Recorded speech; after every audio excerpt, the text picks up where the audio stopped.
morning. Tayo kukuha ng gagawing walis tingting para meron tayo walis tingting, hindi na tayo bibili. At may nakita ko rito na gawaing walis tingting. Pwede na to, kaya lang malilit lang yung kanyang dahon. Ayan po, oh.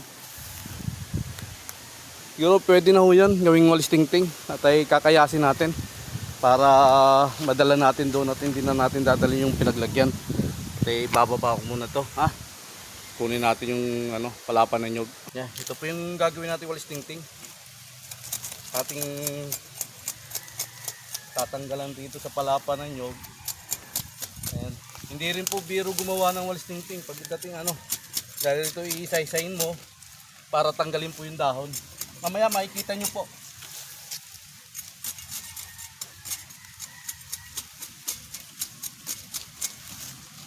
Kapuro yung ating itat. Dapat makakasana.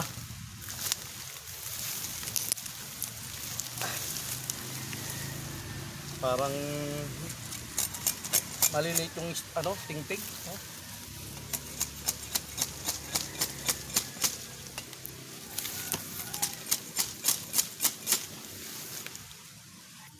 Ito pangalawang palapa na ito ninyo.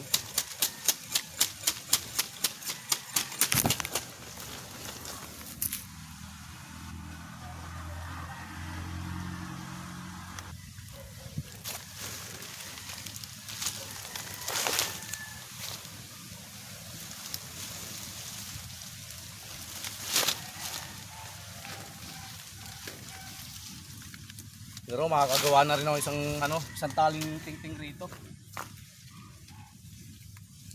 Hindi na ako bibili ng tingting. Magagawin ko na lang. Total wala pa naman na tayong biyahe ng jeep. Mag-aantay pa tayo. E di magawa mo na ng ibang mapapakinabangan sa loob ng bahay. Gawa mo na tayo ng tingting. At mapapakinabangan natin sa loob ng bahay hanggat wala pang biyahe. Sayang ang oras, sayang ang panahon. Pandagdag ring resistensya to. Ate, pagpapawisan ka rin dito. Sa ganitong trabaho, pagpapawisan ka. Ayan, oh.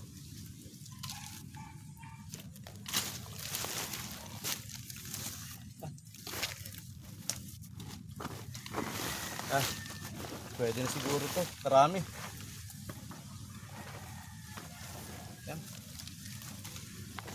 Siguro isang tali na rin to ng walis tingting pag natapos to. Pag nalisan ng dahon, baka isang tali na rin ng tingting to. Pag kinulang pa, maghanap tayo ng pandagdag rito. Liga, at punta man tayo sa walang damo at matanggalan natin ito ng mga daon-daon ng nyog. Kumuha na tayo ng ng palapan ng nyog para gawin walis tingting. Sayang ang oras, sayang ang araw pag walang ginagawa. Hindi na ako bibili ng tingting pag nagawa ko to, pag naayos ko to.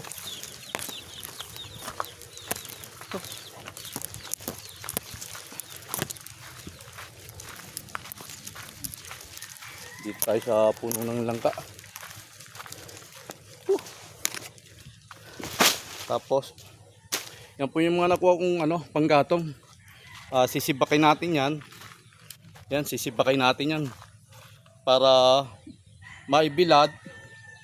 Pag naibilad yan at matuyo, pwede na panggatong yan, panluto sa pagkain, sa lulutuin pagkain. Ayan, tara, kukuha ko ng upuan para mapag-umpisa tayo magkaskas ng ng daon ng nyog para maging tingting. Maglinis muna tayo ng isda dahil bumili si Commander ng isda, tilapia. Atin mo nang lulutuin bago natin gawin yung gagawin walis tingting. Siguro magagawa ko yung pagkatapos ng kumain. Unahin ko muna itong mga pagkain namin. Ayan po. Tsaka mamaya itong gagata kami. Yung sili, isa lang na itanim ko. Isa't kalahati. Magkano isang piraso? Isang piraso, 10 piso. Ha? 10 piraso, 10 piso, isang piraso? Oh, mga ba, no? Alin yung mangang? Yung pula? Yung green? Ah, mahal ng sili. 1 piraso, 10 piso. Wala. Saan tayo kukuha ng 10 piso kung araw-araw tayo gagamit ng siling mahaba?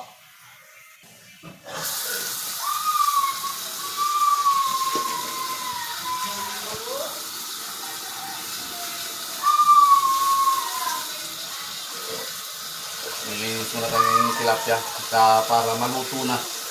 Prito na po. Linisan na natin. Kayo po, anong po ulam nyo?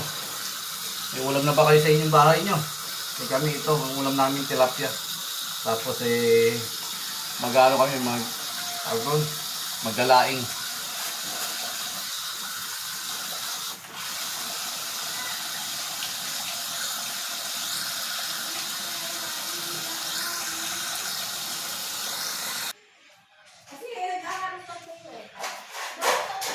Lagyan natin ng asin yung tilapia para magkaroon ng lasa.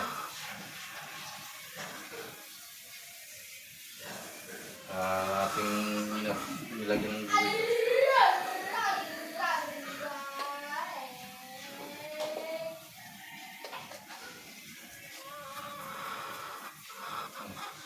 Tayo magpupudkod na nyo. Babad muna natin ng mga ilang oras yun. Tayo magpupudkod na nyo. May buhay na maliit.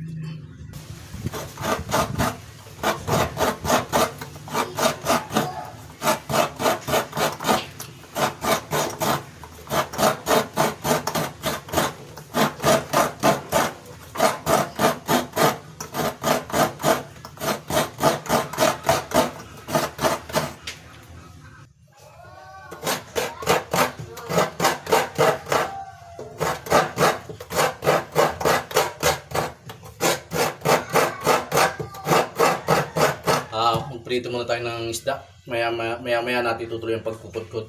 Magprito na tayo ng isda. Habang nakasalang yung isda, magpiprito muna tayo. Habang nakasalang yung isda, magprito, tayo magpupudkod.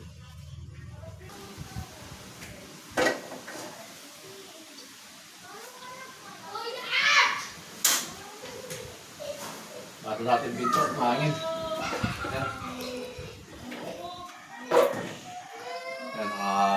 Habang prito tayo ng tilapia, nakasalang na. Tuloy natin ang pagkudkod. Tutuloy ko lang pagkudkod ko po.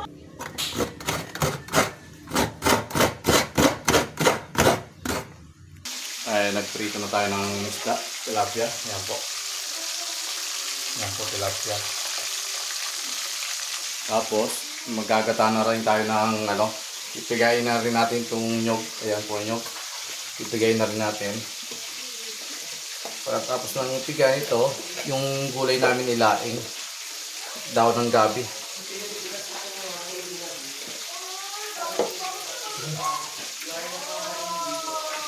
Yan po yung gabi po. Yan. Yan, daon po ng gabi yan. Maya po. Thank you po. Please share naman at subscribe yung aking follow, ang aking mga vlog. Go tayo.